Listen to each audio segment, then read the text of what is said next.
এই যে আসসালামু আলাইকুম রহমতুল্লাহি ওয়া বারাকাতুহু।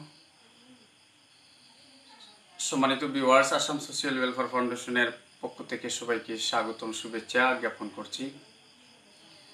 ভিডিওতে আমি আসাম সোশ্যাল ওয়েলফেয়ার ফাউন্ডেশনের সভাপতি নুরুদ্দিন আহমেদ। আমার পাশে বসে আছেন একজন দিনমজুর মানুষ।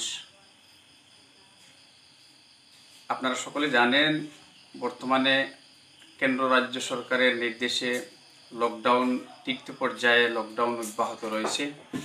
আসাম সোশ্যাল ওয়েলফেয়ার ফাউন্ডেশন আর্তপীড়িত সমাজের নিচু স্তরের মানুষকে আর্থিক সাহায্য সহায়তা করে আসছে দীর্ঘদিন থেকে।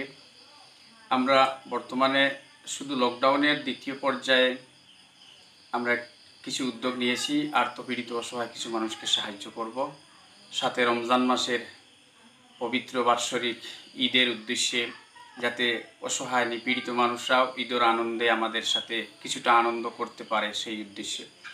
তো একটি কথা বলবো, আমার পাশে যিনি বসে আছেন, আমরা জানি এই লম্বা লকডাউনে প্রত্যেক শ্রেণীর মানুষ কোনো না কোনোভাবে বাধাগ্রস্ত। বিশেষ করে ইকোনমিক্যালি আর্থিকভাবে প্রত্যেক শ্রেণীর মানুষ শোচনীয়তার মধ্যে ভুগছেন। যারা এতিম মিসকিন অসহায় বৃদ্ধ বিধবা, তারা তো আর সব দিনের গরিব। কিন্তু একটা কথা লক্ষণীয়, আমরা সবাই দেখতে পাচ্ছি মধ্যবিত্ত শ্রেণীর মানুষ থেকে নিম্ন মধ্যবিত্ত এমনকি উচ্চ শ্রেণীর মানুষরাও এই নিদারুণ ক্রান্তিকালীন সময়ে অসহায়ত্ব ভোগ করছেন।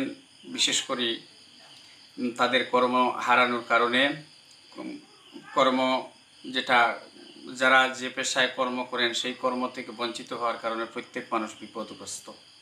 এর মধ্যে যারা কেটে খাওয়ার দিনমজুর মানুষ, যারা শ্রমিকের কাজ করেন, এইসব মানুষেরা আজকে এই অভাবনীয় পরিস্থিতির চরম শিকার হচ্ছেন, যাদের বলে নিম্ন মধ্যবিত্ত। আমার পাশে একজন মানুষ আছেন, বসে আছেন, যিনি নিম্ন মধ্যবিত্ত মানুষ। ওনারা রুজি রোজগার শ্রমিকের কাজ করেন, কিন্তু এই লকডাউন তাকায় তাদের হারিয়েছেন এদের যে কর্মজীবিকা, যেটা শ্রম, যেটা তা থেকে বঞ্চিত। আজকের দিনে ওরা চরম শিকার, ওই অভাবের শিকার আর্থিকভাবে, বিশেষ করে যাদের পরিবার চালানো খুব কঠিন।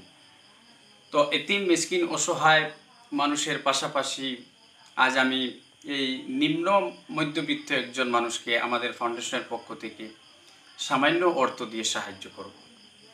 এবং একটা কথা অনুরোধ রাখবো, আমরা প্রত্যেকে চেষ্টা করি, এখনও আমরা অনেক সাহায্য করার রয়েছে, বিভিন্ন সংস্থা করছে, সবাইকে ধন্যবাদ জানাচ্ছি।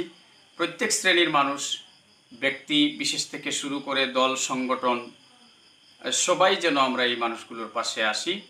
শুধু এতিম মিসকিন নয়, পাশাপাশি নিম্ন মধ্যবিত্ত যারা রোজগার করেন, যারা রোজগারে যেতে পারছে না, লম্বা লকডাউনে শুধু বাড়িতে বন্দি, যাদের পরিবার চালানো অতি কষ্টে, এরকম যারা শিকার হয়েছেন, আমরা তাদেরকেও কিছু সাহায্য করি। শুধু এতিম মিসকিনকে সাহায্য না করে তাদের পাশেও আমরা দাঁড়াই, এটাও হবে একটা মানব সেবা, এই মানবতার কাজ। তো সেই হিসাবে আমি আজকে সামান্য আর্থিক সাহায্য করব একজন নিম্ন মধ্যবিত্ত ব্যক্তিকে। আর সঙ্গে সঙ্গে আমি আসাম সোশ্যাল ওয়েলফেয়ার ফাউন্ডেশনের দেশ প্রবাসের সকল কর্মী ভাইদের আন্তরিক ধন্যবাদ জানাচ্ছি। যারা ভিডিও দেখবেন সবাইকে ধন্যবাদ জানাচ্ছি এবং সকলকে আহ্বান করছি আমাদের ফাউন্ডেশনের পাশে এসে আরও মানবতার কাজ করতে আমাদেরকে সহযোগিতা করার জন্য।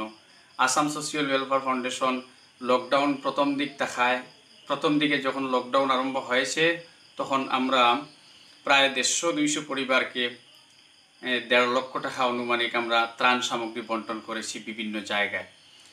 এবার দ্বিতীয় পর্যায়ে আমরা এরকম প্রায় 1.5 লক্ষ টাকার মতন বন্টন করার উদ্যোগ নিয়েছি কতিপয় অসহায়দের মধ্যে। তাই আমরা যারা এই অর্থ দিয়ে সাহায্য করেছেন ফাউন্ডেশনের সবাইকে ধন্যবাদ জানাচ্ছি এবং আরও আমাদের ফাউন্ডেশনকে এগিয়ে নিতে সকলের সর্বাঙ্গীন সহযোগিতা কামনা করছি। ধন্যবাদ। আসসালামু আলাইকুম।